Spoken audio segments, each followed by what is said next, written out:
بسم اللہ الرحمن الرحیم۔ السلام علیکم ورحمۃ اللہ وبرکاتہ۔ میں ہوں محمد صادق اور آپ دیکھ رہے ہیں صادق ٹی وی یوٹیوب چینل۔ حضرت جنید بغدادی رحمۃ اللہ علیہ نے وفات سے پہلے وصیت فرمائی کہ مجھ سے منسوب علم کی لکھی ہوئی تمام باتوں کو دفنا دیا جائے، لیکن انہوں نے یہ حکم کیوں دیا؟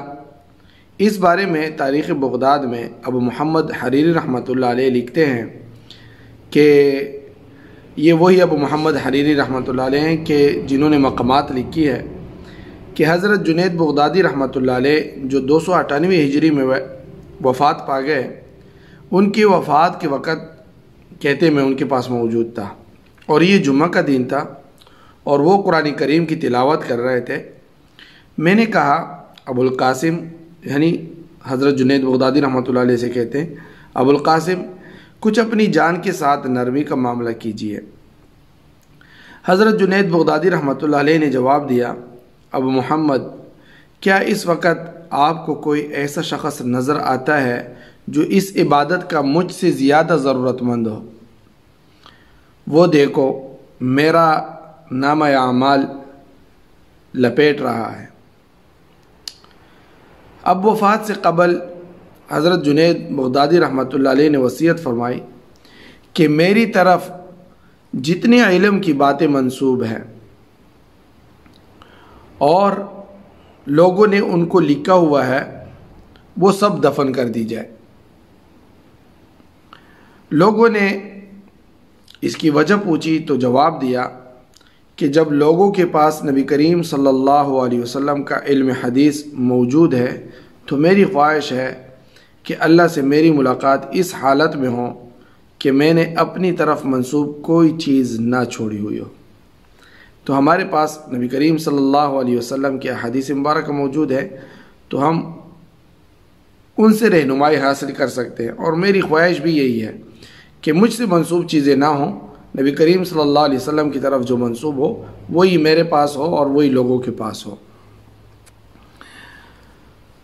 وفات کے وقت اور وفات کے بعد حضرت جعفر خلدی، یہ بھی اس زمانے کے محدث بھی تھے اور صوفی بھی تھے، تو وفات کے بعد جعفر خلدی رحمۃ اللہ علیہ نے انہیں خواب میں دیکھا اور پوچھا کہ اللہ نے آپ کے ساتھ کیسے معاملہ کیا؟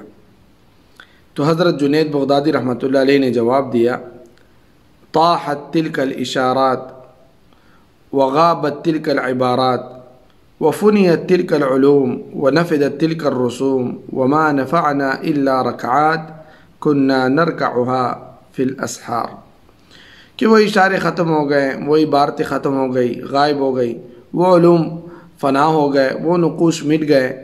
ہمیں اگر کسی چیز نے نفع پہنچایا تو وہ رکعات ہے جو ہم سحری کے وقت یعنی تہجد کے وقت پڑھ لیا کرتے تھے، ہمیں انہی نے جو ہے فائدہ پہنچایا۔ تو یقیناً انسان کے پاس اپنے ایسے اعمال ہونے چاہیے جس کی وجہ سے اس کی نجات ممکن ہو، اور تہجد تو کیا ہی مبارک وقت ہے اور کیا ہی مبارک نماز ہے کہ اس سے تو کوئی مسلمان بھی محروم نہ رہے۔ کم از کم 2 رکعت تہجد اگر ہم پڑھ لیا کریں کہ اس وقت میں اللہ رب العزت آسمانی دنیا پر نزول فرماتے ہیں اور اپنے بندوں سے منادی کراتے ہیں کہ کوئی ہے مانگنے والا جو میں اس کو دوں، کوئی ہے ضرورت مند کہ میں اس کی ضرورت کو پورا کروں، کوئی ہے پریشان حال کہ میں اس کی پریشانی کو دور کروں۔ تو اللہ تعالیٰ سے اس وقت میں اپنی جو ہے حاجات اور اپنی ضرورتیں طلب کیا کریں۔ یقیناً نماز باعث نجات ہے، اور اگر ہم اپنی 5 وقت کی نماز بھی پابندی سے اور کما حق کو پڑھ لیا کریں تو یقیناً یہ بھی ہمارے لیے باعث نجات ہے۔ اگر ہمیں نوافل کی جو ہے ہمت نہیں، بہرحال نوافل کی بھی کوشش کریں۔ تمام نوافل، سب سے افضل نوافل تو تہجد کے ہیں، اشراق کے ہیں، چاشت کے ہیں، اوابین ہیں، اور اسی طرح دوسرے جو نوافل ہیں وہ بھی ہم پڑھ لیا کریں۔ اللہ تعالی ہمیں عمل کرنے کی توفیق نصیب فرمائے۔ والسلام علیکم ورحمۃ اللہ وبرکاتہ۔ دوستو، صادق ٹی وی کو سبسکرائب کرنا مت بھولیے، ویڈیو کو لائک کریں، شیئر کریں اور کمنٹ سیکشن میں اپنے رائے کا اظہار